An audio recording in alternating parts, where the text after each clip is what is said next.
জাতীয় সমাবেশ করে জামায়াতে ইসলামী রাজনীতিতে নতুন মেরুকরণ করেছে মত রাজনৈতিক বিশ্লেষকদের। তারা বলছেন, সাংগঠনিক শক্তি প্রদর্শনের মাধ্যমে প্রতিপক্ষকে চাপে রাখার সরকারের সাথে সমঝোতার পথ খুঁজছে দলটি। তবে জামায়াত নেতারা বলছেন, সমাবেশে তারা দুর্নীতি, চাঁদাবাজ মুক্ত নতুন দেশ গড়ার বার্তা দিয়েছেন। 7 দাবিতে শনিবার ঢাকায় সমাবেশ করে জামায়াতে ইসলামী। সমাবেশে বিপুল উপস্থিতি নিয়ে নানা মহলে আলোচনা চলছে। প্রশ্ন উঠেছে, সমাবেশ থেকে কি বার্তা দেওয়া হলো। জামায়াতের সেক্রেটারি জেনারেল বলছেন, সমাবেশের মধ্য দিয়ে 54 বছরের অপশাসন, দুর্নীতি ও চাঁদাবাজি বন্ধ করে নতুন দেশ গড়ার বার্তা দেওয়া হয়েছে। তাগিদ দেওয়া হয়েছে 7 দফা দাবির বাস্তবায়নে। পরিবর্তন যদি চান, তো এমন নেতৃত্ব, এমন আদর্শ যাদের কাছে আছে, যা আপনারা আগে দেখতে পাননি, সেখানেই আপনারা ভোট দেন, তাদেরকে নেতৃত্বে আনেন, সেই আদর্শের ভিত্তির উপরে দেশ গড়ার জন্য শাসন ক্ষমতার পরিবর্তনের সুযোগ দেন। That is our message. তবে রাজনৈতিক বিশ্লেষকদের মতে এই সমাবেশ দিয়ে বিএনপি পক্ষের এবং জামায়াত ও সমমনা দলগুলোর মধ্যে নতুন মেরুকরণের সূচনা হলো। বাংলাদেশের রাজনীতিতে একটা মেরুকরণ ঘটতে যাচ্ছে। একটা হলো যে বিএনপি তার সমমনা দল, একটা জামাত আর তার সমমনা দল। সম্মেলনটা করেছে আপনার শক্তি প্রদর্শন করার জন্য, একটা মেসেজ প্রতিপক্ষকে দেওয়া যে এই আমার শক্তি, আমার সঙ্গে আসো, আমার সঙ্গে সমঝোতা করো, যাতে আমরা একটা কমন গ্রাউন্ডে পৌঁছতে পারি। জামায়াত বিএনপির প্রতিপক্ষ হয়ে উঠেছে বলেও মনে করছেন বিশ্লেষকরা। বলেন, নিজেদের গুরুত্ব বাড়ানোর পাশাপাশি ভারত বিরোধী শক্তিকে ঐক্যবদ্ধ করতে চায় জামায়াত। এখন আর জামাত এবং বিএনপির মাঝে কোনো ঐক্য আমরা দেখতেছি না, বরং তারা একে অপরের প্রতিপক্ষ। দেশে তাদের গুরুত্ব বাড়ানো, ইসলামের গুরুত্ব বাড়ানো তারা যেভাবে বুঝে, ভারত বিরোধী ঐক্য তারা শক্তিশালী করতে চায় বলে আমার মনে হয়। প্রতিষ্ঠার পর প্রথমবার এত বড় সমাবেশ করতে পেরে জামায়াত সাংগঠনিক শক্তি দেখানোর সুযোগ পেয়েছে বলে মনে করেন দলের নেতাকর্মীরা। আনোয়ার সাদাত নূর, ইন্ডিপেন্ডেন্ট নিউজ, ঢাকা। কক্সবাজারে নাসির উদ্দিন পাটোয়ারি সত্য উন্মোচন করায় বিভিন্ন স্থানে বাধা দেওয়া হচ্ছে বলে অভিযোগ করেছেন এনসিপির আহ্বায়ক নাহিদ ইসলাম। রোববার রাতে চট্টগ্রামে জুলাই পদযাত্রার সমাবেশে একথা বলেন তিনি।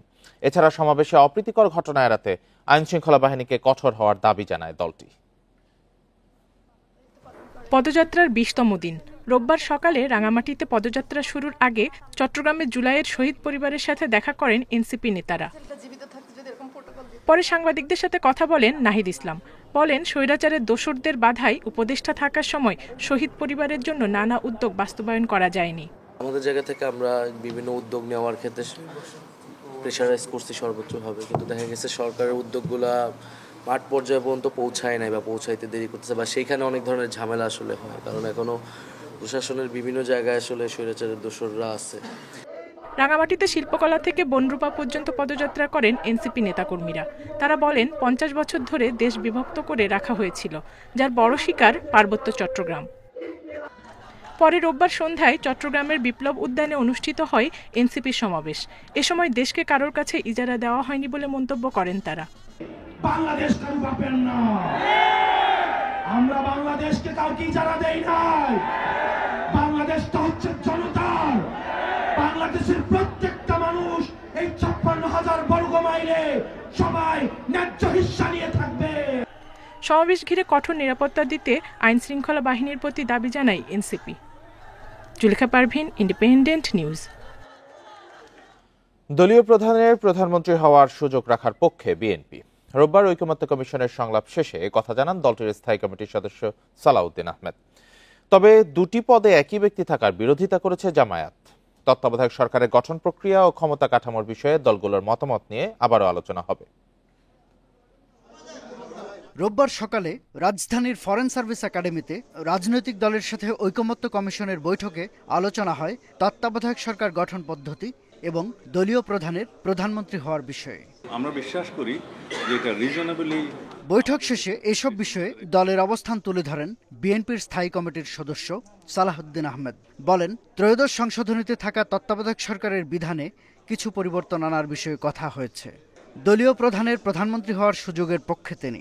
পৃথিবীর বিভিন্ন দেশের উদাহরণ টেনে আমরা বলেছি যে যেহেতু দলীয় প্রধানমন্ত্রিত্ব হওয়ার ক্ষেত্রে কোনো যোগ্যতা হতে পারে না, সেই জন্য এই অপশনটা থাকা উচিত, তার ডেমোক্রেটিক রাইটটা অক্ষুণ্ণ থাকা উচিত যে দলীয় প্রধান ইচ্ছা করলে যদি পার্লামেন্টের পার্টি ডিসাইড করে তিনি প্রধানমন্ত্রী হতে পারবেন। তবে দলীয় প্রধান এবং প্রধানমন্ত্রী পদে একই ব্যক্তির থাকার বিরোধিতা করে তত্ত্বাবধায়ক সরকার গঠন প্রশ্নে বিএনপির সঙ্গে ভিন্ন মত জানায় জামায়াত। আমাদের স্ট্যান্ড হচ্ছে এনি টু, পার্টিকুলারলি প্রধানমন্ত্রী এবং লিডার অফ দ্য হাউস একজন, আর তখন উনি দলীয় প্রধান হিসেবে থাকতে পারবেন না, কারণ আমরা ব্যালেন্স অফ পাওয়ার গভর্নমেন্টে চাচ্ছি, পার্লামেন্টে চাচ্ছি, তো একইভাবে পার্টিতেও একটা ব্যালেন্স অফ পাওয়ার থাকতে হবে, ডেমোক্রেটিক চর্চা থাকতে হবে, এটা হচ্ছে আমাদের স্পিরিট। তত্ত্বাবধায়ক সরকার গঠন পদ্ধতির বেশিরভাগ প্রস্তাবে রাজনৈতিক দলগুলো একমত বলে দাবি করেন ঐকমত্য কমিশনের সহসভাপতি অধ্যাপক আলী রিয়াজ। কমিশন দিনের মাঝামাঝি সময়ে আবারও বৈঠক করেছে, বৈঠক করে আরেকটি সংশোধিত সমন্বিত প্রস্তাব উপস্থাপন করেছে।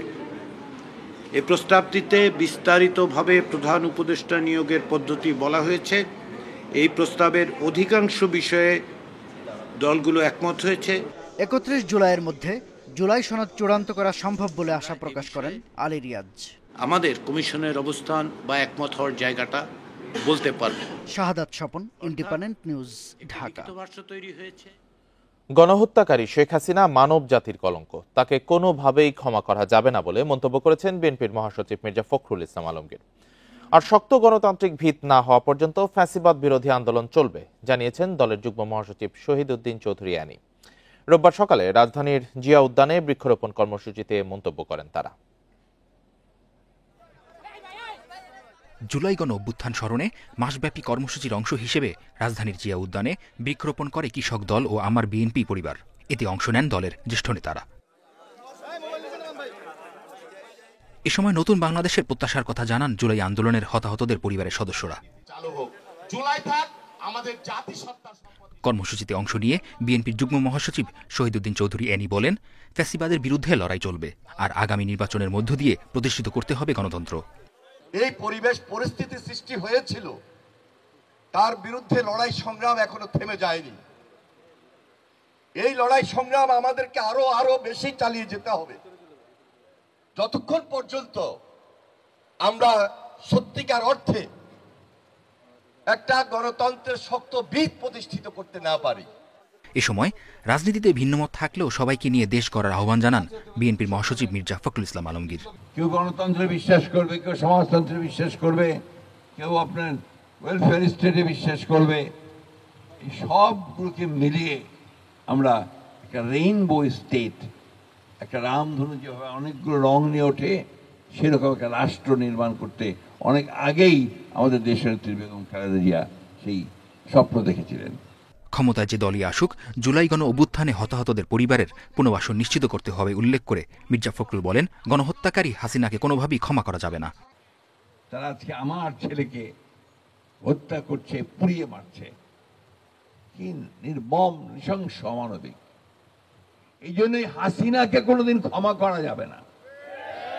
হাসিনা হচ্ছে মানব জাতির একটা কলঙ্ক, হাসিনা হচ্ছে মায়েদের একটা কলঙ্ক। আমাদেরকে প্রথম কাজ হবে এদের বিচার করা। পরে শহীদ রাষ্ট্রপতি জিয়াউর রহমানের মাজার জিয়ারত করেন বিএনপির নেতাকর্মীরা।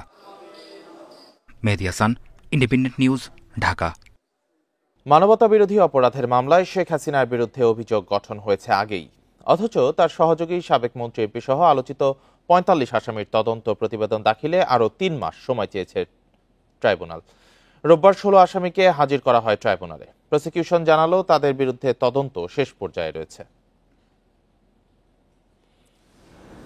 জুলাই গণ অভ্যুত্থান দমনে মানবতা বিরোধী অপরাধের মামলায় এখন পর্যন্ত গ্রেপ্তার আসামিদের মধ্যে সবচেয়ে গুরুত্বপূর্ণ আওয়ামী লীগ সরকারের সাবেক মন্ত্রী, এমপি, সেনা ও পুলিশ কর্মকর্তা সহ ৩৯ জনকে আন্তর্জাতিক অপরাধ ট্রাইব্যুনালে নেওয়া হয় বুধবার। ৭টি মামলায় হাজিরা দেন তারা। এর মধ্যে একটি মামলায় ওবায়দুল কাদের সহ ৪৫ গুরুত্বপূর্ণ ব্যক্তি আসামি। তাদের মধ্যে গ্রেপ্তার সাবেক ১১ মন্ত্রী, প্রতিমন্ত্রী ও সাবেক প্রধানমন্ত্রীর ২ উপদেষ্টা সহ ১৬ জনকে পঞ্চম দফায় হাজির করা হয় ট্রাইব্যুনালে। তাদের বিরুদ্ধে মূল অভিযোগ শেখ হাসিনার সহযোগী হিসেবে হত্যাযজ্ঞের পরিকল্পনা ও বাস্তবায়নে নির্দেশ প্রদান। তাদেরকে আজকে ট্রাইব্যুনালে হাজির করা হয়েছিল। তাদের মামলার তদন্তের অগ্রগতি প্রতিবেদন ট্রাইব্যুনালে জমা দিয়েছেন তদন্তকারী কর্মকর্তা এবং সাথে সাথে আরও ৩ মাসের সময় প্রার্থনা করেছেন, ট্রাইব্যুনাল সময় মঞ্জুর করেছে। এদিকে আদালতে হাসানুল হক ইনু অভিযোগ করেন, কাশিমপুর কারাগারে ডিবি কর্মকর্তারা অসৎ উদ্দেশ্যে তার গলার স্বর পরীক্ষা করেছেন। তবে প্রসিকিউশন জানায় এ ব্যাপারে ট্রাইব্যুনালের পূর্বের আদেশ রয়েছে। ট্রাইব্যুনালে এরকম কোনো নির্দেশনা ওনার কাছে প্রদর্শিত না হওয়ায় ওনার শঙ্কা যে এটা অসৎ উদ্দেশ্যে হতে পারে ভয়েস রেকর্ডিং, এবং সেজন্য মাননীয় ট্রাইব্যুনাল আমাদেরকে নির্দেশনা দিয়েছে আপনারা লিখিতভাবে মাননীয় ট্রাইব্যুনালে নিবেদন করেন। তদন্তকালে যে কারো ভয়েস টেস্ট করতে পারেন, কারণ ওনারা ভয়েস যেটি ওনারা তদন্তে পেয়ে থাকেন সেটা জেনুইন কিনা এটা টেস্ট করার জন্য তো এখন যিনি কাস্টডিতে আছেন তার অ্যাকচুয়াল ভয়েসটা লাগবে। সেটা ট্রাইব্যুনালের অনুমতি সাপেক্ষেই তদন্তকারী কর্মকর্তা ওনার ভয়েস টেস্টটা জেলখানায় করেছেন। সাবেক সেনা কর্মকর্তা জিয়াউল আহসান, আইজিপি চৌধুরী আবদুল্লাহ আল মামুন সহ 23 পুলিশ সদস্যের বিরুদ্ধে অন্য আরেকটি মামলার তদন্ত প্রতিবেদন দাখিলের সময় আরও 2.5 মাস বাড়িয়ে 5 অক্টোবর নির্ধারণ করা হয়েছে। এছাড়া আরও 5 মামলার তদন্তের সময় বাড়িয়েছে tribunal 1। Zahidul Bashar, independent news, Dhaka. পরিস্থিতি নিয়ন্ত্রণে গোপালগঞ্জে সেনাবাহিনী গুলি করতে বাধ্য হয়েছে বলে জানান স্বরাষ্ট্র উপদেষ্টা। রোববার সচিবালয়ে বৈঠক শেষে সাংবাদিকদের প্রশ্নের জবাবে এ কথা বলেন তিনি। এ সময় উপদেষ্টা আরও জানান, গোপালগঞ্জে সংঘর্ষের জেরে গণগ্রেপ্তার করা হচ্ছে না, অভিযুক্তদেরই আটক করা হয়েছে। রোববার দুপুরে সচিবালয়ে অনুষ্ঠিত হয় আইনশৃঙ্খলা সংক্রান্ত কমিটির সভা।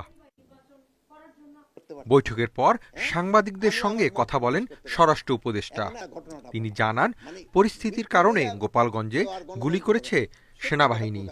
আইনশৃঙ্খলা বাহিনীর সঙ্গে আওয়ামী লীগ কর্মীদের সংঘর্ষের জেরে কঠোর হয়েছে সরকার। পরিস্থিতিতে যেই সময় যেই পরিস্থিতি ওইভাবে ওই ব্যবস্থা নিতে। গোপালগঞ্জে সহিংসতার ঘটনায় গণগ্রেপ্তার করা হচ্ছে না বলেও মন্তব্য করেন স্বরাষ্ট্র উপদেষ্টা। বলেন, 5 জন নিহতের ঘটনায় মামলা করা হবে কিনা তা ঠিক করতে কমিটি গঠন করা হয়েছে। গণগ্রেপ্তার হচ্ছে না, যারা অন্যায় করছে তাদেরই গ্রেপ্তার করা হচ্ছে। কোনো অবস্থায় যেন দুষ্কৃতিকারী ছাড়া না যেন পায়, আর যেন যে অপরাধ করে নাই যে যেন কোনো অবস্থায় ধরা না পড়ে।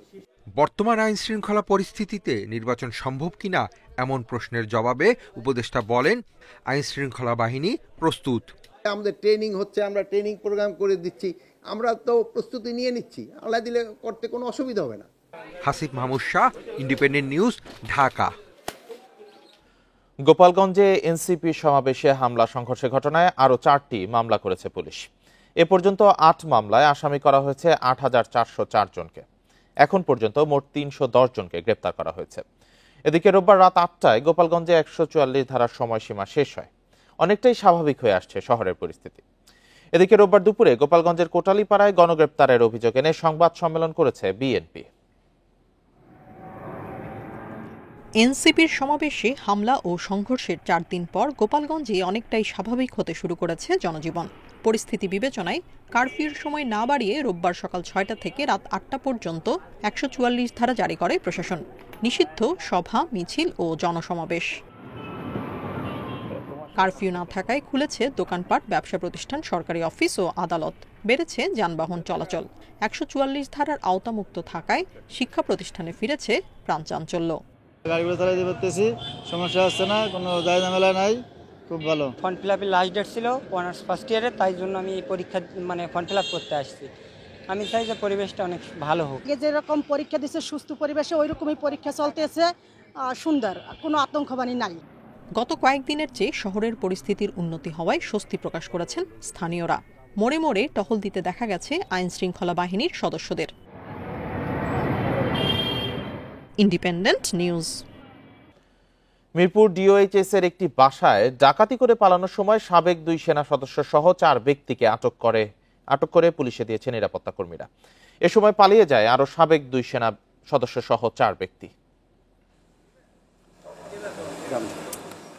ব্যবসায়ী স্বামীর মৃত্যুর পর এক ছেলে এক মেয়ে নিয়ে জীবনযাপন করছিলেন এক নারী। 3 মাস ধরে বসবাস করছেন ডিওএইচএস এর বাসায়। অসুস্থ ছেলেকে নিয়ে ধানমন্ডিতে একটি হাসপাতালে অবস্থানের সময় রোববার দুপুরে সেনা সদস্য পরিচয়ে জোরপূর্বক তার বাসায় ঢোকেন কয়েকজন ব্যক্তি। সে সময় বাসায় ছিলেন তার মেয়ে এবং গৃহকর্মী। আনুমানিক 2টা থেকে 2:30টার মধ্যে ওরা বাসায় আসে। তিনি জানান, পরে এসে জানতে পারেন লুটপাট শেষে পালানোর সময় ডিওএইচএস এর গেটে নিরাপত্তা রক্ষীদের হাতে ধরা পড়েন 4 ব্যক্তি। ধাক্কা দিয়ে জোর করে ঢুকে গেছে যে আমরা ডিফেন্সের লোক, আমরা আর্মির লোক, আমরা প্রশাসন থেকে আসছি, আমাদের কাছে ইনফর্ম আছে যে এই বাসায় অস্ত্র আছে, আমার ছেলে অস্ত্র ব্যবসা করে, ওর কাছে আর্মস আছে, এটা বাসায় ওরা তল্লাশি দিবে। যা পাইছে আমার মেয়ের গহনা, আমার গহনা যা পাইছে, যেখানে যা পাইছে, একদম পারফিউমটা পর্যন্ত, আতরটা পর্যন্ত কিচ্ছু রাখে নাই, সব নিয়ে একদম মনে করেন 15-20 মিনিটের মধ্যে নেমে গেছে। মিরপুর জোনের এডিসি জানান, গ্রেপ্তার 4 জনের মধ্যে 2 জন সাবেক সেনা সদস্য, একজন অবসরপ্রাপ্ত লেফটেন্যান্ট, আরেকজন অবসরপ্রাপ্ত কর্পোরাল। সেনাবাহিনীর সাবেক একজন লেফটেন্যান্ট, একজন সাবেক কর্পোরাল, 2 জন সাবেক সৈনিক, 2 জন সাধারণ লোক এবং একজন ড্রাইভার এবং একজন সোর্স, এই 8 জন মিলে সেই বাসায় তারা যায়। পরে সেনাবাহিনী আমাদের কাছে রাত 8টার দিকে এই আসামিদের হস্তান্তর করে, আমাদের কাছে মোট 4 জন আসামিকে হস্তান্তর করে। ডাকাতিতে অভিযুক্ত সাবেক 2 সেনা সদস্য সহ 4 জন পালিয়েছেন, তাদের ধরতে চেষ্টা চালাচ্ছে পুলিশ। বন ইবনে কামাল, ইন্ডিপেন্ডেন্ট নিউজ, ঢাকা। মৌলভীবাজারের কুলাউড়ার ব্রাহ্মণ বাজারে বসে কাঁঠালের হাট। সপ্তাহের 2 দিন কাঁঠাল বিক্রিকে কেন্দ্র করে জমে ওঠে 100 বছরের পুরানো হাটটি। এ বিষয়ে বিস্তারিত জানাতে আমাদের সাথে যুক্ত হয়েছেন সহকর্মী তহিনুর রশিদ। তহিনুর, সকাল সকাল হাটে আজ কেমন লোক সমাগম দেখছেন? বেচা বিক্রি কেমন চলছে?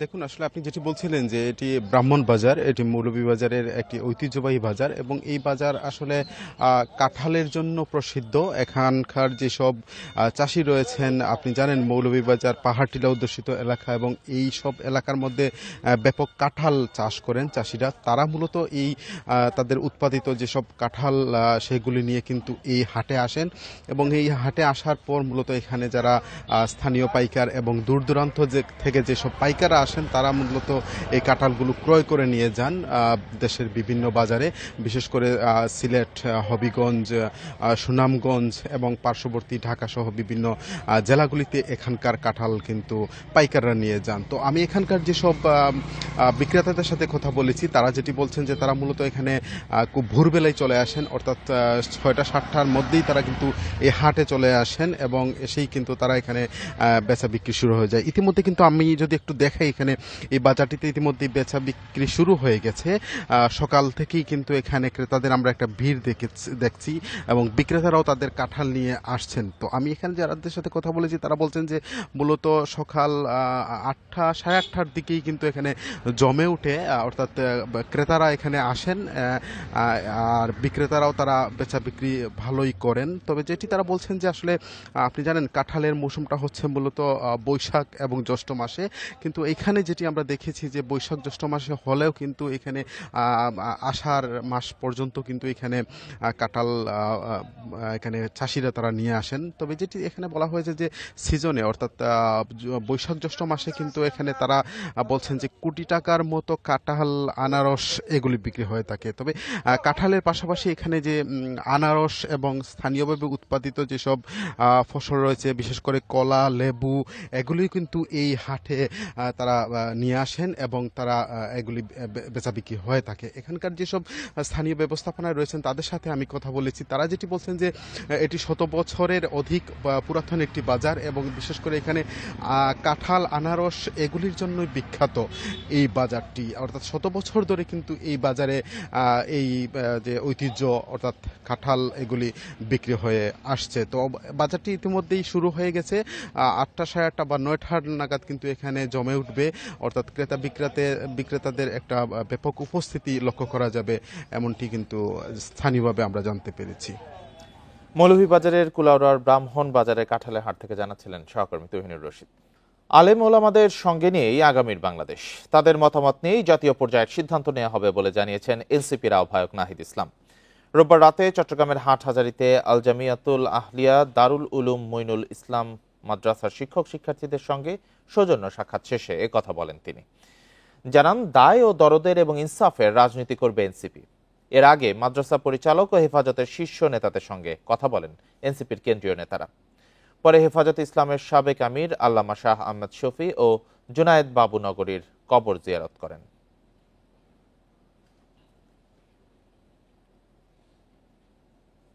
স্বাধীনতার পক্ষে, ইসলামের পক্ষে থাকব এবং দেশ গঠনে আলেম সমাজ এবং মাদ্রাসা ছাত্রদের ভূমিকা থাকবে। আমরা সেই নতুন বাংলাদেশ সকলে মিলে সৌহার্দ্যের বাংলাদেশ গড়ে তুলব। শৃঙ্খলা ফেরাতে এবার সড়কে নামলেন বিআরটি এর নতুন চেয়ারম্যান আবু মমতাজ সাদউদ্দিন। রোববার তিনি অভিযান চালিয়েছেন কারওয়ান বাজার, ফার্মগেট সহ কয়েকটি এলাকায়। ফিটনেসবিহীন গাড়িকে করেছেন মামলা ও জরিমানা। এদিকে সড়ক আইন সংশোধনে 15 দিনের আলটিমেটাম দিয়েছে পরিবহন মালিক শ্রমিক ঐক্য পরিষদ। কোনো উদ্যোগী রাজধানী সড়কে শৃঙ্খলা ফেরাতে পারেনি। ফিটনেসবিহীন গাড়ি আর লাইসেন্স ছাড়া চালক দাপিয়ে বেড়াচ্ছে রাজপথ। বেপরোয়া গতির কারণে ঘটছে দুর্ঘটনা। কাগজে কলমে নিয়মিত অভিযান চালাচ্ছে বিআরটিএ। এবার নিজেই মাঠে নামলেন নতুন চেয়ারম্যান আবু মমতাজ সাদউদ্দিন আহমেদ। অভিযানে অনেক গাড়ির কাগজপত্র মেলেনি, পাওয়া যায়নি ড্রাইভিং লাইসেন্স। যোগাযোগ করলে আপনারা বলতে পারবেন, আমরা আমাদের কাছে কিছুই দেয় না। আর কাগজপত্র তো এই গাড়ির সাথে দেয় না। এই গেলে ডিপু থেকে ড্রাইভার লাইসেন্স আর গাড়ি পাঠায়। বিআরটিএর চেয়ারম্যান বলেন, শুধু সড়কে নয়, বাস ডিপোগুলোতেও অভিযান চালানো হবে। মামলা জরিমানা অব্যাহত থাকবে। সম্ভব না এটাকে আপলোড করা। আমরা এই কার্যক্রমটা শুরু করেছি, এটা আমরা কন্টিনিউ করব আমাদের যতদিন পর্যন্ত আমাদের এই সড়কটা আমরা নিরাপদ না করতে পারি। এদিকে সড়ক পরিবহন আইন সংশোধন সহ 6 দফা দাবি জানিয়েছে মালিক শ্রমিক ঐক্য পরিষদ। দাবি আদায়ে সড়কে নামার হুঁশিয়ারি দিয়েছেন নেতারা।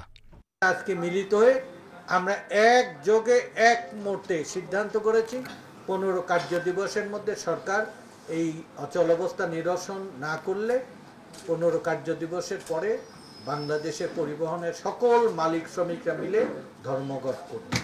তবে সড়কে চলাচলের অনুপযোগী যানবাহন তুলে নেয়ার বিষয়ে একমত নেতারা। মেহেদী হাসান, ইন্ডিপেন্ডেন্ট নিউজ, ঢাকা। যুক্তরাষ্ট্র থেকে বছরে 7 লাখ টন করে 5 বছরে মোট 35 লাখ টন গম আমদানি করবে বাংলাদেশ। যুক্তরাষ্ট্রের সঙ্গে বাণিজ্য ঘাটতি কমাতে সরকারিভাবে গম আমদানির সিদ্ধান্ত হয়েছে। রোববার এ বিষয়ে সচিবালয়ে দু দেশের মধ্যে সমঝোতা স্মারক সই হয়। স্মারকে বাংলাদেশ সরকারের পক্ষে খাদ্য অধিদপ্তরের মহাপরিচালক আবুল হাসনাত হুমায়ুন কবির এবং যুক্তরাষ্ট্রের পক্ষে ইউএস হুইট অ্যাসোসিয়েশনের ভাইস প্রেসিডেন্ট জোসেফ কে সওয়ার সই করেন। প্রতিযোগিতামূলক দরে যুক্তরাষ্ট্র থেকে বছরে 7 লাখ টন করে উচ্চমানের গম আমদানি করা হবে। সরকারের আশা, এই সমঝোতা দেশের খাদ্য সরবরাহ ব্যবস্থাকে আরও টেকসই করবে। একই সঙ্গে দুই দেশের দ্বিপাক্ষিক বাণিজ্য ও কৌশলগত সম্পর্ক আরও গভীর হবে।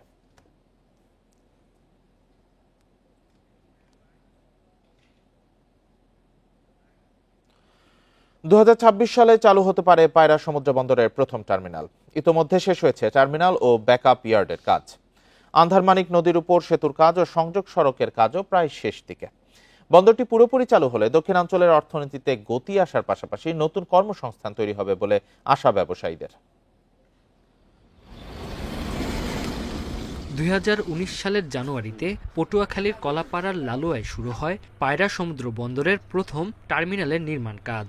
প্রায় 6,000 কোটি টাকার প্রকল্পের মেয়াদ ছিল 2023 সালের জুন পর্যন্ত। পরে 2 দফা সময় বাড়িয়ে শেষ হয়েছে টার্মিনাল ও ব্যাকআপ ইয়ার্ডের কাজ। আন্ধারমানিক নদীর উপর 6 লেন সেতুর কাজ এগিয়েছে 65%, আর সংযোগ সড়কের কাজ শেষ হয়েছে 70%।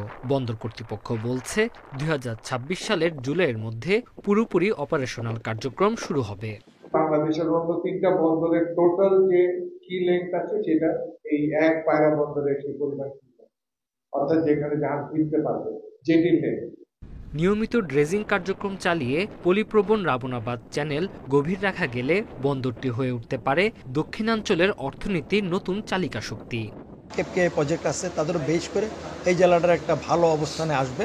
এই জেলার মানুষের একটা রুটি বা অর্থনৈতিক অবস্থার উন্নয়ন হবে। নাব্যতা ফিরিয়ে আনার জন্য আপনারা যে কোনো অবস্থাতে মন্ত্রণালয় থেকে শুরু করে বা আইডব্লিউটি শুরু করে বা নিজস্ব ড্রেজিং ডেজার্ট দিয়ে আপনারা নাব্যতা ফিরিয়ে আনার জন্য, নাব্যতা ফিরিয়ে না আনলে এখানের ভাবমূর্তি নষ্ট হয়ে যাচ্ছে।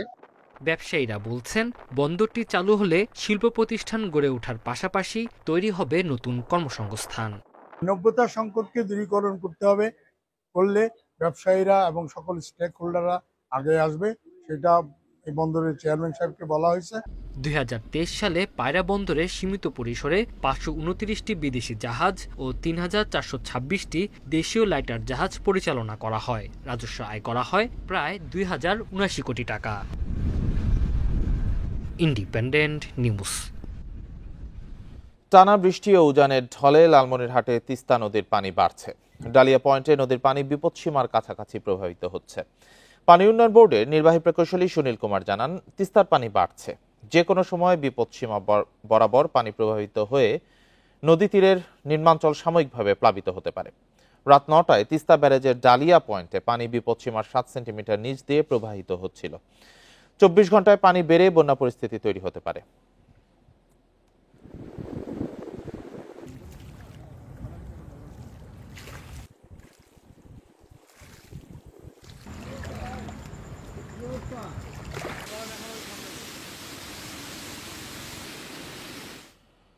লাল র্যাশ, খোসপাঁচড়া, হাম, রুবেলা সহ প্রতিদিন শতাধিক রোগী নানা উপসর্গ নিয়ে শিশু হাসপাতালের বহির্বিভাগে ভিড় করছে। এদের মধ্যে উল্লেখযোগ্য সংখ্যক শিশু ভাইরাস জ্বরে আক্রান্ত। শিশুদের ত্বক সংবেদনশীল হওয়ায় এবং ডেঙ্গুর মৌসুম চলায় উপসর্গ দেখে অভিভাবকদের সচেতন হওয়ার পরামর্শ চিকিৎসকদের। 17 মাস বয়সী সাফানকে নিয়ে বিজয় সরণি থেকে শিশু হাসপাতালে এসেছেন মা নুপুর আক্তার। জ্বরে আক্রান্ত শিশুর মুখ ও সারা গায়ের সংক্রমণ ভাবনায় ফেলেছে তাকে। চিকিৎসকের জন্য অপেক্ষা করছেন আরেক মা আসমা আক্তার। সন্তানের জ্বর সেরে গেলেও সারা গায়ে লাল র্যাশ ও ফুসকুড়ি ওঠায় উদ্বিগ্ন তিনি। চর্মরোগে আক্রান্ত সন্তানকে নিয়ে প্রতিদিন 100 থেকে 150 জন অভিভাবক ভিড় করছেন শিশু হাসপাতালে।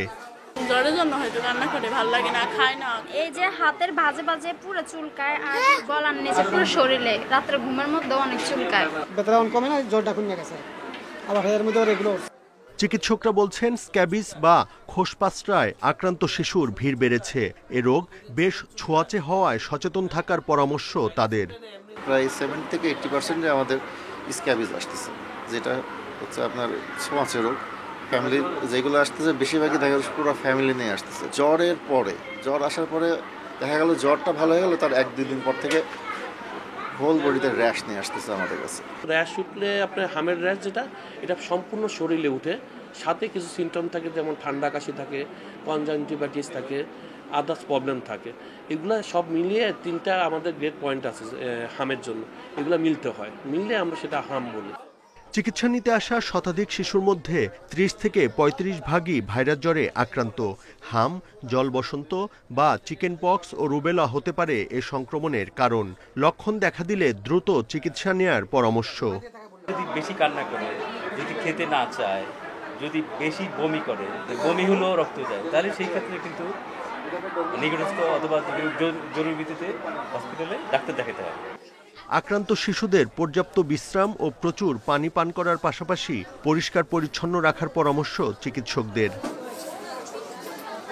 Buddhadeb Kundu, independent news, Dhaka. আর এই ছিল এখনকার সংবাদে। ইন্ডিপেন্ডেন্ট টেলিভিশনের সব খবর আরো বিস্তারিত জানতে চোখ রাখুন ফেসবুক, ইউটিউব, এক্সে। ধন্যবাদ সবাইকে।